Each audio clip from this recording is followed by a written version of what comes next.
యేసే పరిష్కారము అనుదిన Bible study కార్యక్రమం ప్రేక్షకులందరికీ యేసుక్రీస్తు వారి సర్వశ్రేష్ఠ నామమున వందనాలు.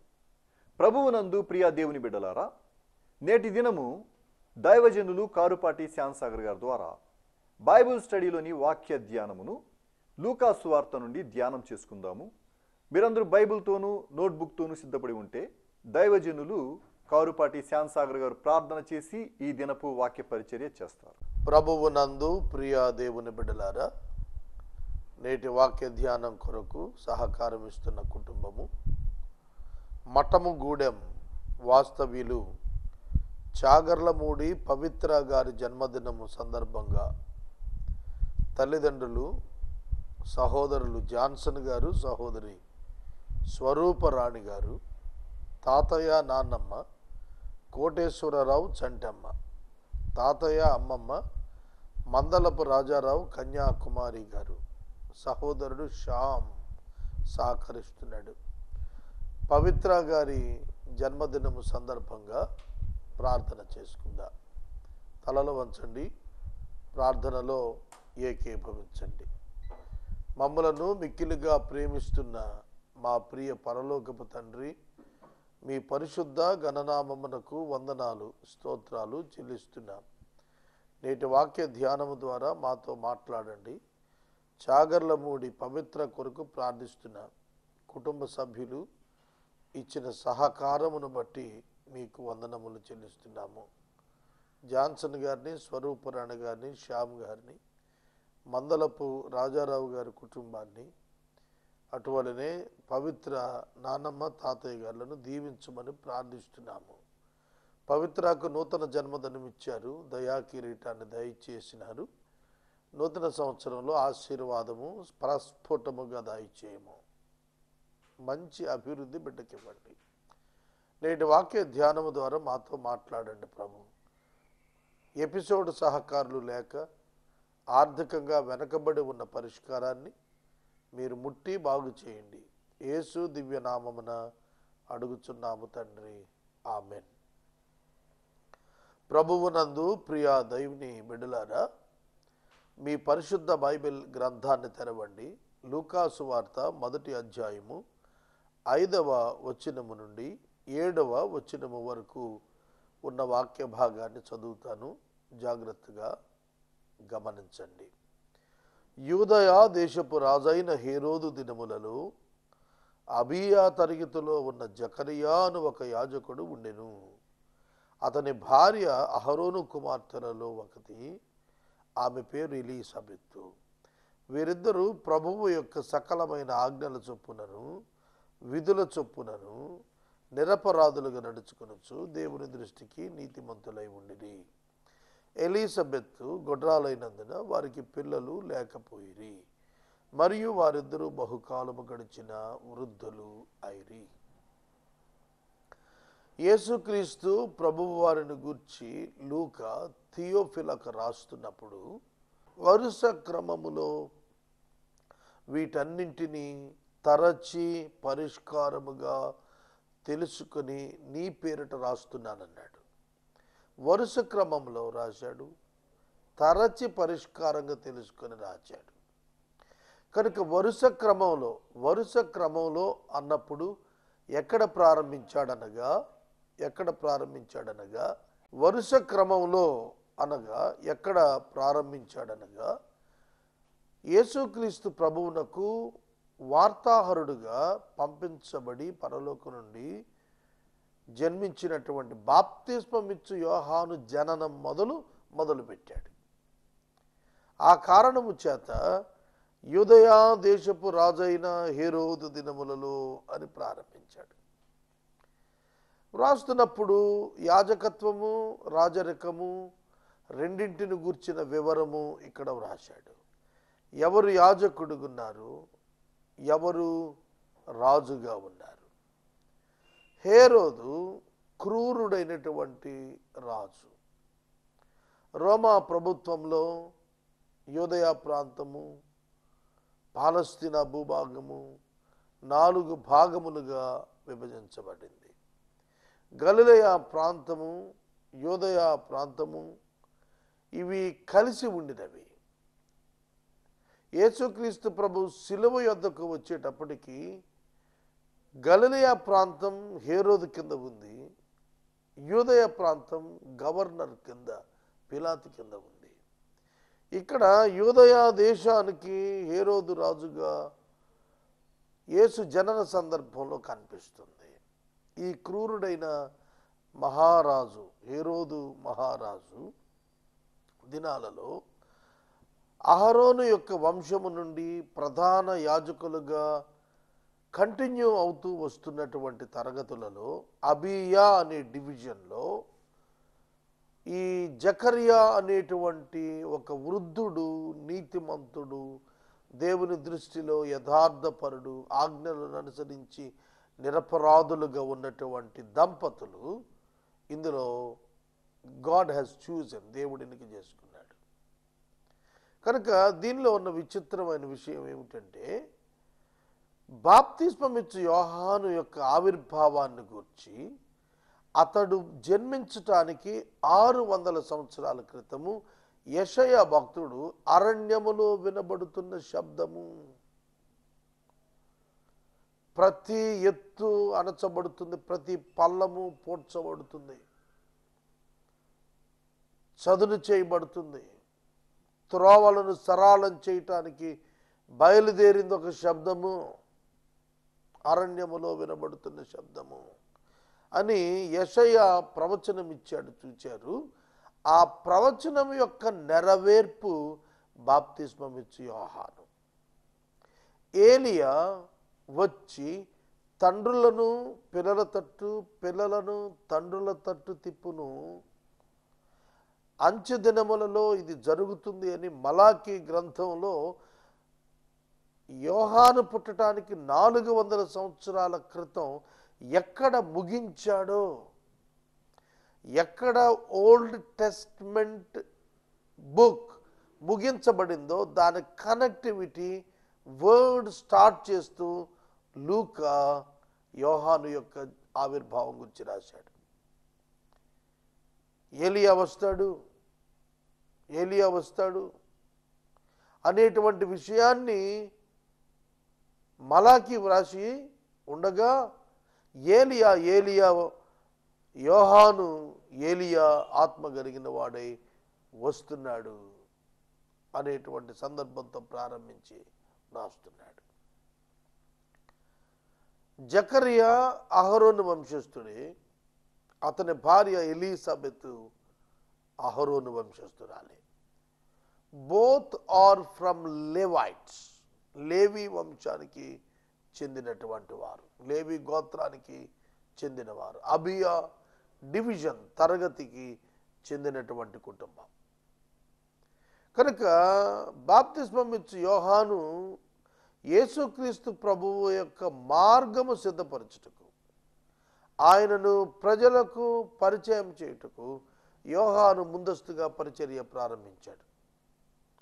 యోహాను యూదయ అరణ్యములోనికి వెళ్ళి ఆత్మ యొక్క పరితాపము పట్టలేక బిగ్గరగా కేకలు వేస్తూ ప్రజలను మారు మనసు విషయమైన బాప్తిస్మం కొరకు సిద్ధం చేసి కేకలేస్తున్నాడు.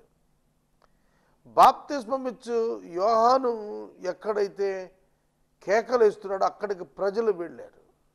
ఆయన ప్రభువైన యేసుక్రీస్తును గుర్తుపట్టాడు, ప్రభువైన యేసుక్రీస్తుకు బాప్తిస్మం ఇచ్చాడు. ప్రభువైన యేసుక్రీస్తు పరిచర్య, బహిరంగ పరిచర్య ప్రారంభానికి సిద్ధం చేసిన వాడు బాప్తిస్మం ఇచ్చు యోహానే. అతని జననాన్ని గుర్చినటువంటి వివరంతో ఈ లూకా గారు తన యొక్క రిపోర్ట్ తయారు చేశాడు. యూదయ దేశపు రాజు అయిన హేరోదు దినములలో అబియా తరగతిలో ఉన్న జకర్యాను ఒక యాజకుడు ఉండెను. అప్పటికి ఓల్డ్ టెస్ట్మెంట్ సిస్టమ్ కంటిన్యూ అవుతోంది.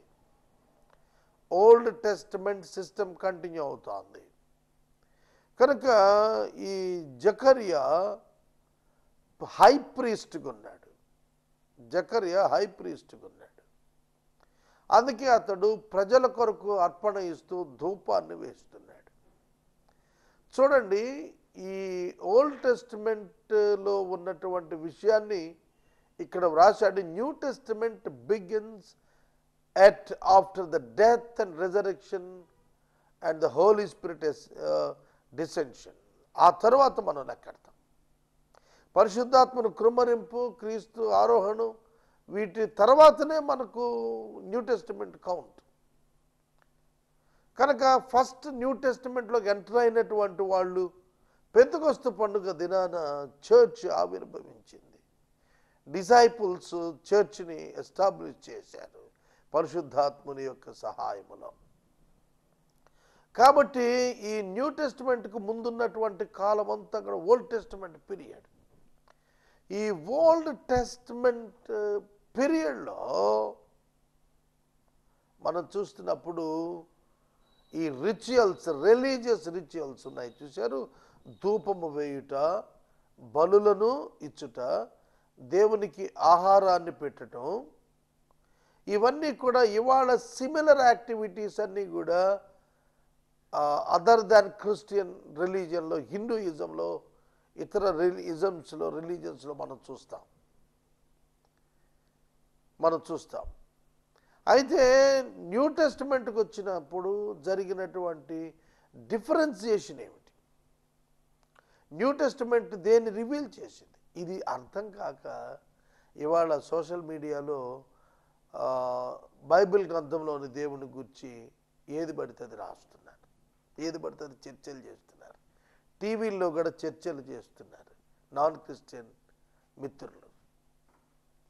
కనుక దీన్ని సమర్థంగా అర్థమయ్యేట్టు చెప్పటంలో క్రైస్తవ్యం విఫలమయ్యింది అని ఒప్పుకొని తీరాలి. నిస్సందేహంగా వైఫల్యం చెందారు. Division of New Testament and Old Testament చెప్పకపోతే how can they understand the Bible? కొంతమందికి బుక్స్ పేర్లు చెప్పటమే రాట్లా, కానీ ఎవరో రాసిచ్చిన పేపర్లు చదివినట్టుగా వాళ్ళు బైబిల్ గురించి కామెంట్ చేస్తున్నారు. ఇంకొంచెం శృతిమించినటువంటి పదాలు కూడాను వినియోగిస్తున్నారు. చూడండి దేవుని బిడ్డలారా, దేవుని వాక్యము పర్ఫెక్ట్గా అర్థమయ్యేటట్టుగా చెప్పాలంటే తిమోతి పత్రిక 2వ అధ్యాయం 2వ వచనం అన్నాడు చాలా స్పష్టంగా, సత్యవాక్యమును సరిగా విభజించువానిగా ఉండ. సత్యవాక్యాన్ని సరిగా విభజించటం ఏమిటి? ఇది అర్థం కావాలి. ఆది అంటే ఏది, అనాది కాలం అంటే ఏది, ప్రారంభం అంటే ఏది, మనుషులంటే ఏమిటి, సృష్టి అంటే ఏమిటి, ఇవన్నీ చెప్పడం రాకపోతే మనం బోల్తా పడతాం. గుడ్డివాడు గుడ్డివానికి త్రోవ చూపలేడు. ఇది వివరించలేని వాడు అన్యులకు క్రీస్తును చూపలేడు.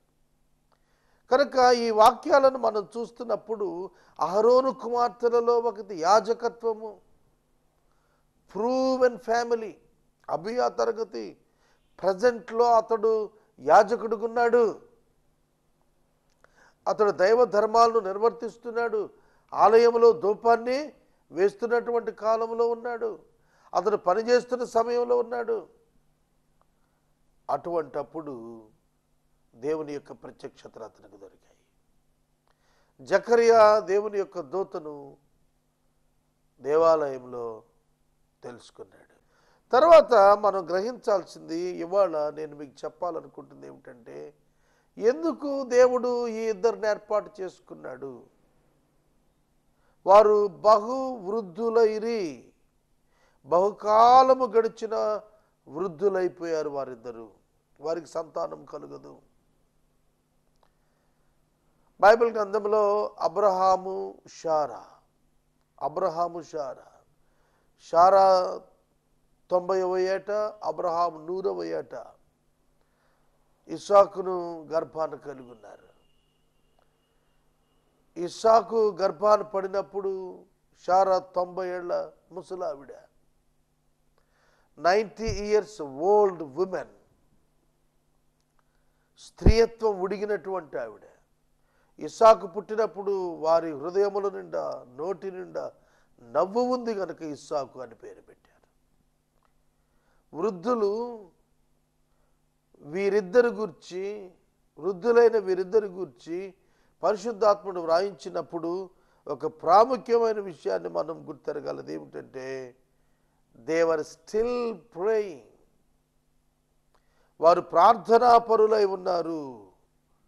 వీరిద్దరూ ప్రభువు యొక్క సకల ఆజ్ఞల చొప్పున న్యాయ విధుల చొప్పున నిరపరాధులుగా నడుచుకొనొచ్చు దేవుని దృష్టికి నీతిమంతులై ఉన్నారు. ఆరాధకులై ఉన్నారు. వీరు నీతిమంతులుగా ఉన్నారు. ఇటువంటి వీరిని దేవుడు దర్శించినాడు. కనుక ఒక ప్రాముఖ్యమైన విషయం ఏమిటంటే character of the wife and husband made for each other. భార్య ఎంత భక్తిగా ఉందంటే భర్త యాజకుడికి ఎంత భక్తి చేస్తున్నాడు అంత. ఇవాళ మన గృహాల్లో అట్లా ఉన్నారా? సేవక గృహాల్లో భర్త ఎంత డివోటీగా ఎంత కమిటెడ్గా ఉంటాడు, మినిస్ట్రీ పట్ల ఎంత చిత్తశుద్ధితో ఉంటాడు, ఫెయిత్ఫుల్గా ఉంటాడు, పరిశుద్ధంగా ఉంటాడు. అలా భార్యలు కూడా ఉంటున్నారా? సేవకుల భార్యలు. కనుక this is a challenge before today's people of God and the servants of God. దేవుని యొక్క సేవకులకు ఇదొక సవాల్. వైఫ్ అండ్ హస్బెండ్ బోత్ ఇద్దరు కూడాను భయభక్తులు కలిగి, ఇద్దరు కూడాను యథార్థత కలిగి, ఇద్దరు కూడాను నిరపరాధులకుండి, ఇద్దరు కూడాను నీతిమంతులకుండి, ఇద్దరు కూడాను న్యాయ విధుల చొప్పున నడిచి, ఇద్దరు కూడాను ఆజ్ఞల చొప్పున నడిచి. అర్థమవుతుందా? బోత్ ఆఫ్ దెమ్, ఇద్దరు, నాట్ వన్, ఒక్కళ్ళు కాదు. ఇవాళ క్రైస్తవ సంఘాల్లో స్త్రీలు గుడికి వస్తే, మందిరానికి వస్తే భర్తలు రావట్లేదు. కొన్ని గృహాల్లో భర్తలు మారు మనసు పొందితే భార్యలు మారు మనసు పొందట్ల, పిల్లలు మారు మనసు పొందట్ల. బిడ్డలు మారు మనసు పొందక వారి మార్గాలు వారు చూసుకుంటున్నారు, అన్యులుగా బ్రతుకుతున్నారు. సహోదరులారా, సహోదరులారా, వైఫ్ అండ్ హస్బెండ్, భార్య భర్త ఇద్దరు ఈక్వల్ స్పిరిచువల్ లైఫ్లో ఉన్నారు, సమానమైన ఆధ్యాత్మిక జీవితంలో ఉన్నారు. ఇవాళ మనకిది గొప్ప మాదిరి సవాలు.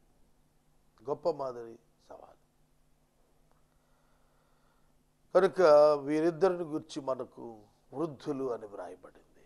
Unable to bear the pregnancy, గర్భము దాల్చుటకు అర్హత లేని దేహాల్లోకి వచ్చారు. అనర్హమైన దానిని అర్హులుగా చేయుట దేవునికే సాధ్యము. పనికిరాని దానిని పనికొచ్చేట్టుగా చేయుట దేవునికే సాధ్యము. బెస్ట్ ఎగ్జాంపుల్ నేనే. I'm not worthy for ministry. Yesayya సేవకుడని చెప్పుకోవటానికి వన్ సింగిల్ క్వాలిటీ నాలో లేదు.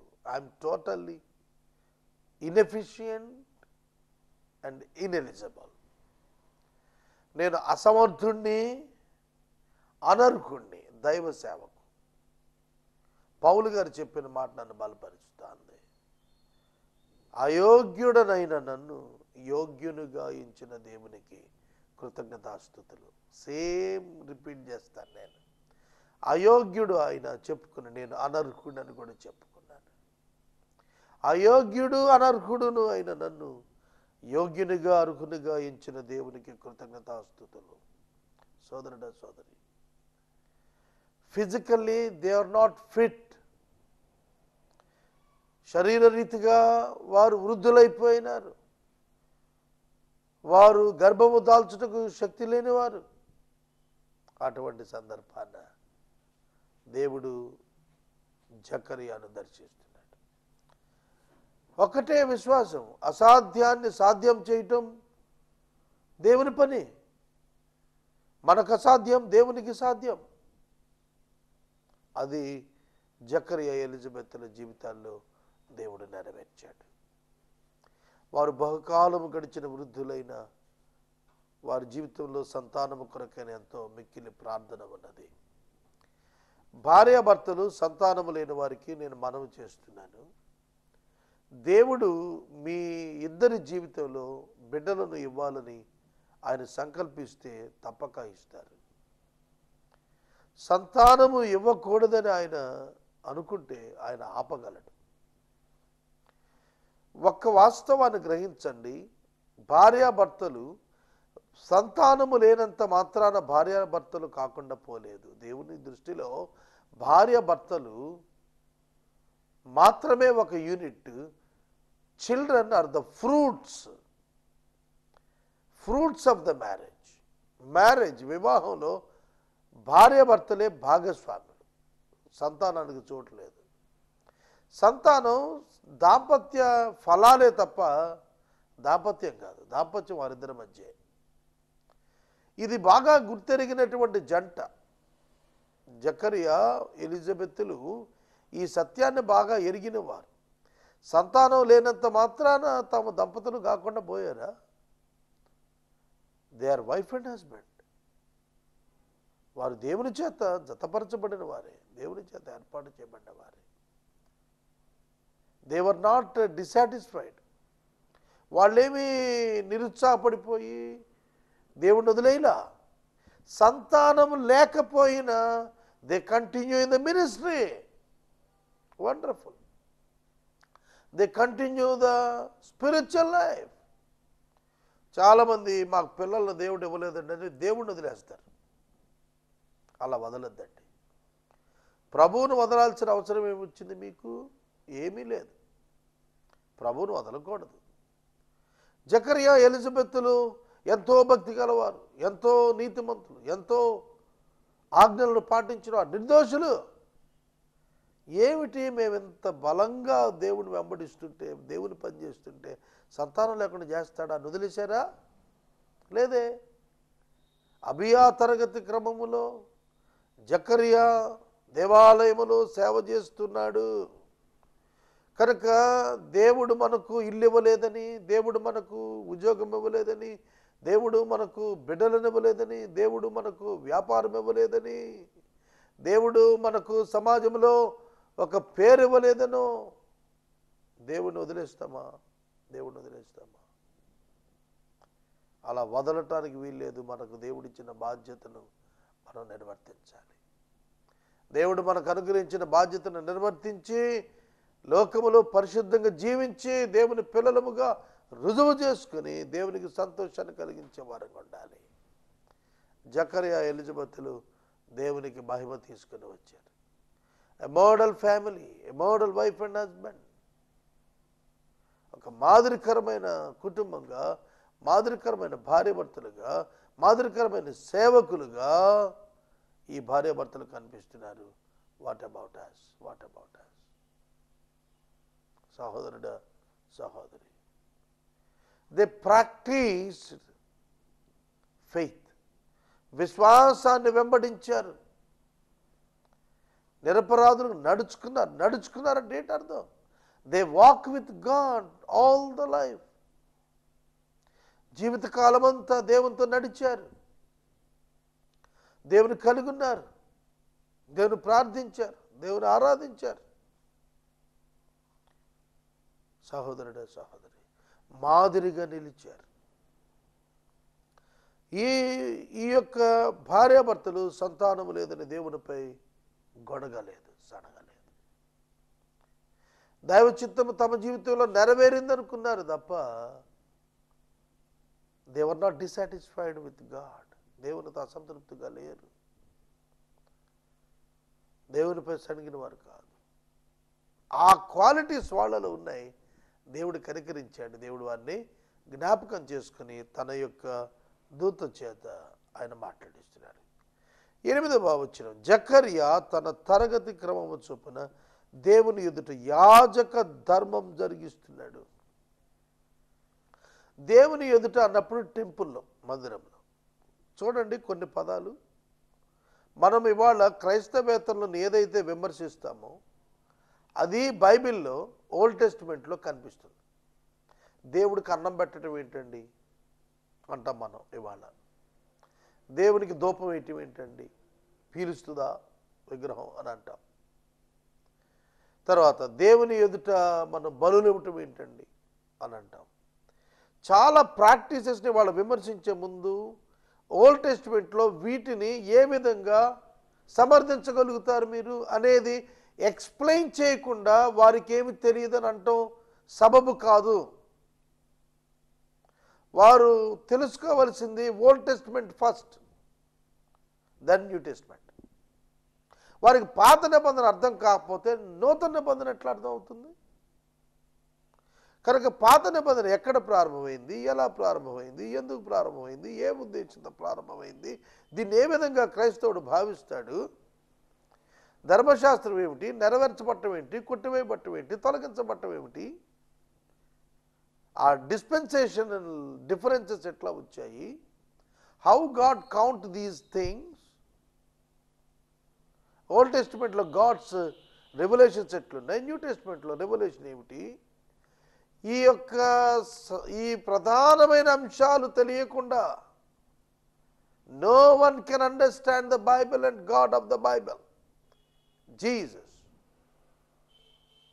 అది ప్రధాన లోపం. దాన్ని మనమే చెప్పాలి సమాజానికి. కనుక నేను ముగిస్తూ ఒక మాట చెబుతాను. ఎలిజబెత్ గొడ్రాలు అని వ్రాయబడింది. ఎలిజబెత్ గొడ్రాలు. ఈ గొడ్రాలైనటువంటి ఈ స్త్రీని దేవుడు సంతానము గలదానిగా చేసినప్పుడు ఆమె ముఖం చూపించలే కదా, సిగ్గుపడిందండి రాజు. నేను రేపటి దినం 8వ వచనం నుండి జ్ఞాపకం చేస్తాను. జకర్యాకు దేవుడు తన దూత చేత ప్రత్యక్షత ఇచ్చి తన సంకల్పాన్ని తెలియచేస్తూ యేసుక్రీస్తు రాబోతున్నాడు, ఆయనకు ముందుగా నీ గర్భాన వార్తాహరుడు యెషయా గ్రంథం ప్రవచన నెరవేర్పు రాబోతోందని చెప్పినప్పుడు జరిగిన సంఘటనలు రేపు ధ్యానం చేద్దాం, ప్రార్థన చేసుకుందాం. మనము ఇంతవరకు దైవజనులు కారుపాటి శ్యామ్ సాగర్ గారి ద్వారా బైబిల్ స్టడీలోని వాక్య ధ్యానమును లూకాసు వార్త నుండి ధ్యానం చేసుకున్నాము. ఈ కార్యక్రమం ద్వారా మీరు పొందుకున్న ఆత్మీయ మేలులు ఒక ఉత్తరం ద్వారా మాకు తెలియచేయండి. మీ ప్రార్థనా మనవులు మాకు తెలియచేస్తే ఏసే పరిష్కారం కార్యాలయంలో ఏర్పాటు చేసిన ప్రత్యేక ప్రార్థనా శిబిరంలో మీ కొరకు ప్రార్థిస్తాం. మీ కుటుంబ పక్షముగా ఒక ఎపిసోడ్ ప్రసారం చేయాలనుకునేవారు మాకు తెలియచేస్తే మా సిబ్బంది మీ గృహాలను దర్శిస్తారు. ముగింపు ప్రార్థన ఆశీర్వాదాలతో ఈ కార్యక్రమాన్ని ముగించుకుందాం. నేటి వాక్య ధ్యానమునకు సహకారం ఇచ్చిన కుటుంబము మఠంగూడెం వాస్తవ్యులు చాగర్లమూడి జాన్సన్ స్వరూపరాణి గారి కుమార్తె పవిత్ర గారి జన్మదినం సందర్భంగా కోటేశ్వరరావు గారు, చెంటమ్మ గారు, మందలపు రాజారావు గారు, కన్యాకుమారి గారు, శ్యామ్ గారు సహకరిస్తున్నారు. పవిత్ర కొరకు ప్రార్థిద్దాం. ఎపిసోడ్ సహకారులు కావాలి, ముందుకు రండి. ప్రార్థన. మమ్మల్ని మిక్కిలిగా ప్రేమిస్తున్న తండ్రి వందనాలు. పవిత్రకు ఇచ్చిన జన్మదినం కొరకు కృతజ్ఞతలు. బిడ్డలను దీవించండి, కుటుంబాన్ని ఆశీర్వదించండి. జాన్సన్ గారు, స్వరూపురాణి గారిని ప్రత్యేకముగా దీవించండి. శ్యామును ఆశీర్వదించండి ప్రభు. ఏసే పరిష్కారానికి ఉన్న తీవ్రమైన ఆర్థిక అవసరాలు సులువుగా తీర్చివేయండి ప్రభు. మీ దివ్య హస్తాలకు మమ్మలను సమర్పించుకుంటున్నాము. మీ కృపా కనికరాలు ఆశిస్తున్నాము. సహాయం చేయండి, మహిమ పొందండి. మా రక్షకుడైన యేసు నామమున ప్రార్థిస్తున్నాము తండ్రి, ఆమెన్. తండ్రి అయిన దేవుని ప్రేమ, కుమారుడైన యేసయ్య కృప, పరిశుద్ధాత్మ దేవుని యొక్క అన్యోన్య సహవాసము సదాకాలం మనందరికీ తోడైనను గాక. ఆమెన్.